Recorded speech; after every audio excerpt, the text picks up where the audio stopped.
I recently put out a video about how Ubisoft was closing down their Halifax studio and how the timing was a little bit suspicious because that studio had successfully unionized pretty much immediately before. And I did not necessarily conclude that they were being shut down like in direct response to the unionization, but whatever, it's a whole thing. But we are back with some more Ubisoft happenings. There have been more happenings at the company. Ubisoft has made some announcements, and it's one of those big ones. You know, it's one of those ones that happens when you have a company that is pretty desperate to make things right. A lot of really big, sudden, kind of dramatic changes. There's a lot to talk about. Just kind of go down the list here. They are closing down their Stockholm studio in addition to the Halifax one. They are also restructuring multiple other studios. I'm going to try to translate the corporate speak wherever I can here. Here, restructuring can be translated to layoffs, firing, mass firings. Restructuring studios means firing a bunch of people. So even in addition to the closed studios, they're also laying off a whole bunch of other people. It seems that they are trying to kind of pare down their studios to a smaller, tighter group of more focused studios. They're creating 5 primary creative houses, is what they have called them. And, each creative house is going to be responsible for, developing these kinds of titles and with these IPs. You know, they've got a number of IPs that they work with. I don't want to list them all, go over them here. But, you gotta get the idea. Oh, Assassin's Creed over here and this kind of thing over there. And in addition to that, they have canceled 6 games. So it's, like I said, it's one of those. It's one of those things where they're just like, all right, we gotta try to chop off the dead weight, whether it's people or games. Just cancel a whole bunch of games. We don't know what all of the games are, but we do know one of them, and boy howdy, is it funny. Is it just depressingly funny. So you know that Prince of Persia Sands of Time remake? You know that Prince of Persia Sands of Time remake that they announced, I think 8 years ago?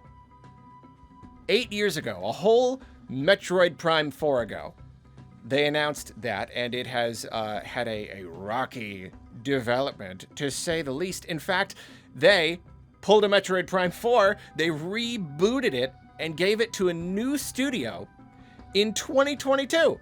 So 4 years ago, they were like, this isn't working. We need to, we just chop off the dead weight. We need to pull it. We just need to start everything over, start fresh, give it to this new studio. Yeah, now 4 years later, they're just canceling it. They're just done. They're done trying. There's no knowing how much money they put into it. But I guess this time they didn't have a contract with the Singaporean government to finish it. So this time they were able to just cancel it. And yeah. So that's already that's news already. That's already okay. Really, you just couldn't do it. You just were not capable of remaking that game. I don't really know why. I don't know if it's because not to go too deep into the speculation here, but it was kind of a platforming game more than anything, and that's not the kind of game that I don't know. A lot of those ideas did bleed into Assassin's Creed, so they were probably trying to really reboot it, really modernize it in some way. So maybe that was their trouble. Because if they were just gonna remake it, that's not a problem. Anyone could do that. Any studio could just remake the game and make it look better. But nah, that was just not on the table, I guess. For whatever reason, they just could not do it, and they canceled it. And they're just not doing it anymore. After 8 years. So then beyond that, they canceled all those games, and then there are 7 titles that are still in development that they have decided to delay. They've decided to delay. Again, we don't even know what all these are, but they've just said we've got 7 titles we're delaying to give more time to cook, so that they will turn out better, because we can't they cannot afford to release any stinkers at this point. They need to start putting out games that make money and impress people and make their shareholders happy, yada yada. And then they have said that going forward, like basically what they want to do is really play to their strengths. They want to move forward really focusing on the stuff that they know they're already good at. And what does Ubisoft do? They do open world. So they're like, okay, so we're going to focus on open world games, games as a service titles. Great. Cool. They mention targeted investments and deeper specialization, which translated means just doing what they're already used to, doing what they have seen worked in the past. Deeper specialization. We specialize in this area. Let's specialize even more deeply.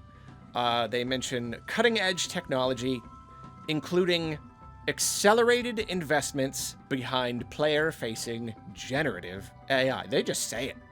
Just come right out and say it. We are going to spend more money, even more. We've been spending a lot of money on AI stuff. Part of this plan, part of this new plan, this bold, creative new plan, more money. Throw more money at AI, specifically generative AI, player-facing. So not just like the stuff that goes into like making the game. We're not just using generative AI to make the game. No, the stuff that actually like shows up for the player is going to be generative AI, and they're going to like it. So, okay, so if you want to paint this in a more positive light, like forget the AI part for like just a second, and all the,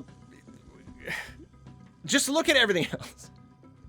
It's like, in a way, it's not necessarily the worst idea because, like, sometimes you really do just have to cut your losses, and I want to say I've probably brought this kind of thing up in other, other videos, maybe even about other studios before. I can't exactly, I just feel like I remember having this conversation here, this conversation with you, with the microphone and all the magical people on the other side of this microphone.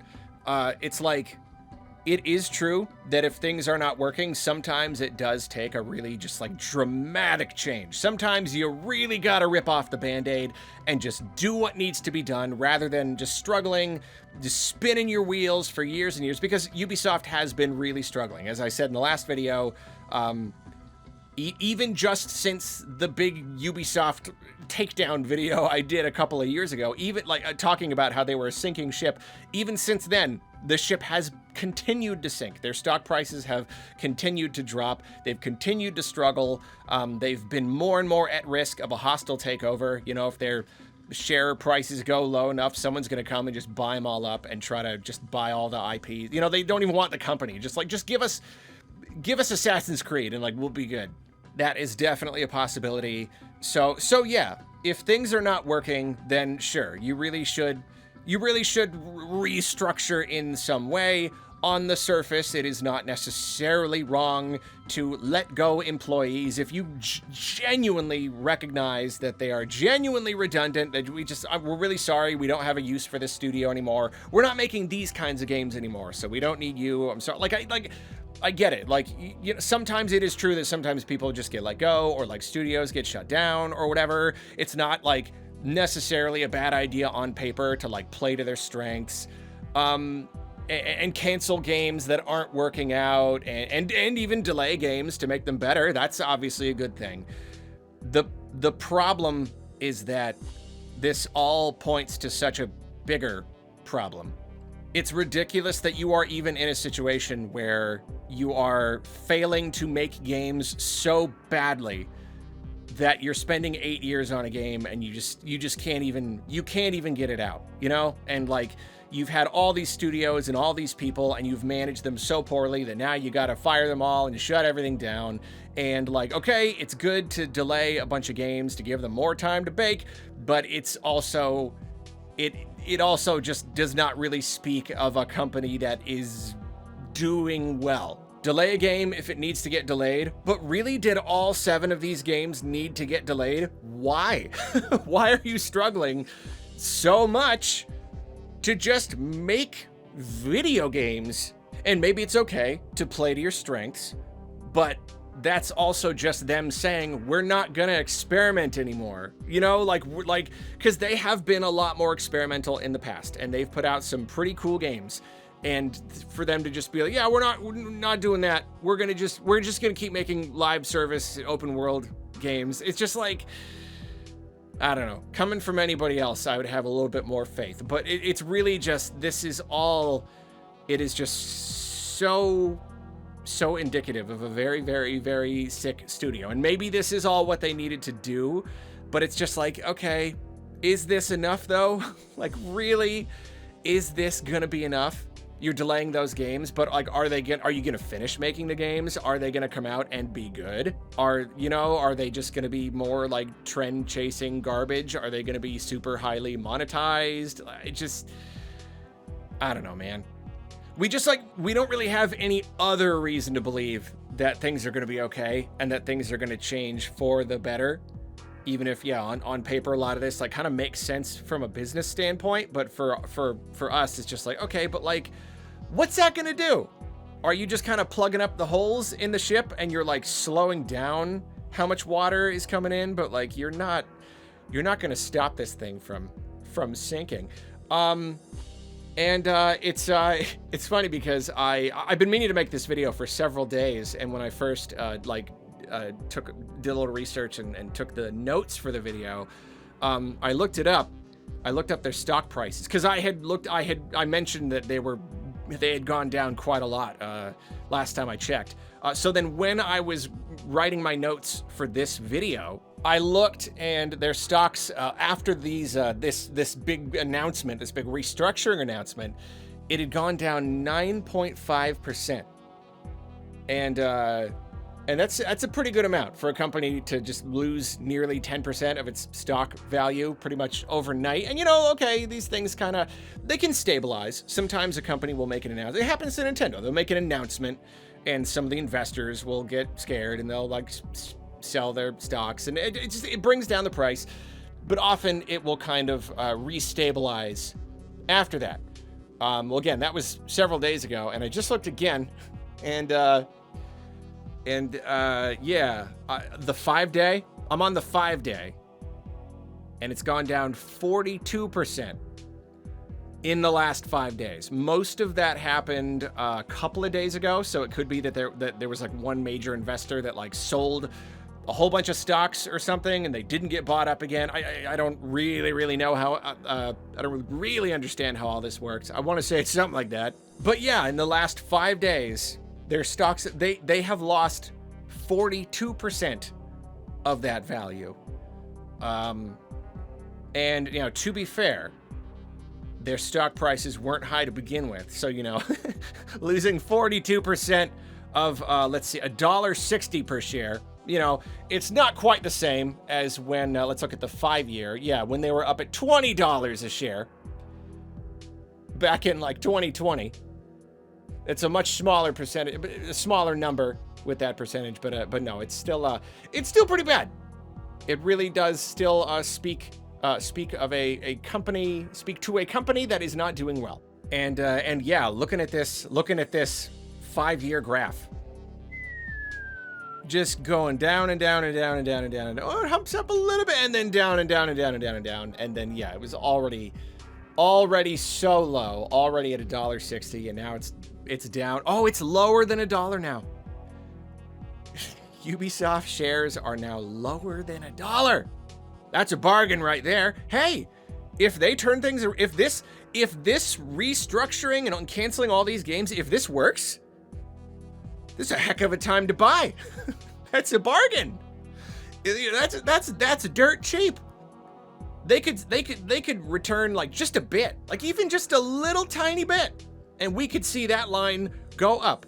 It could go up like multiple times over, huh?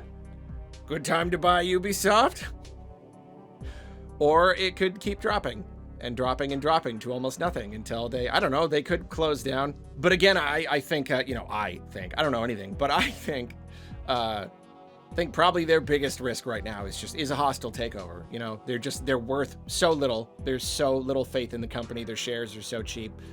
some big, Saudi Arabia or something comes and just says like, okay, we're going to buy all of these that we can. And, just to get the properties, just to get the Assassin's Creed and the Tom Clancy and stuff, and then just kind of like give everyone else the boot. It's absolutely possible, but yeah, what do I know? I don't know, but only time will tell if these changes work for Ubisoft. Definitely worth noting that they've had these kinds of rounds of big like restructurings and things before. They've had these big shareholder meetings where they announce their plans to like focus on this and that, and it hasn't worked. Generally hasn't really worked. But maybe it'll work this time.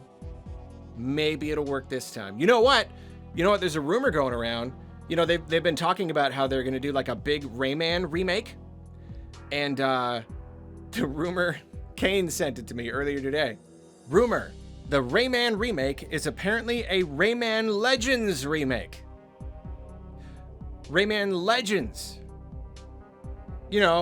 Like the latest Rayman game that is just already a great game, already available on basically all platforms. It's already in HD. They're not gonna. That's got to be not true. They're not gonna remake that, right? Like a port, like just like a like a 4K remaster. They're not gonna remake it, are they? They're not gonna remake it, are they? They're remaking Black Flag. Oh boy. Oh, Ubisoft. Oh boy.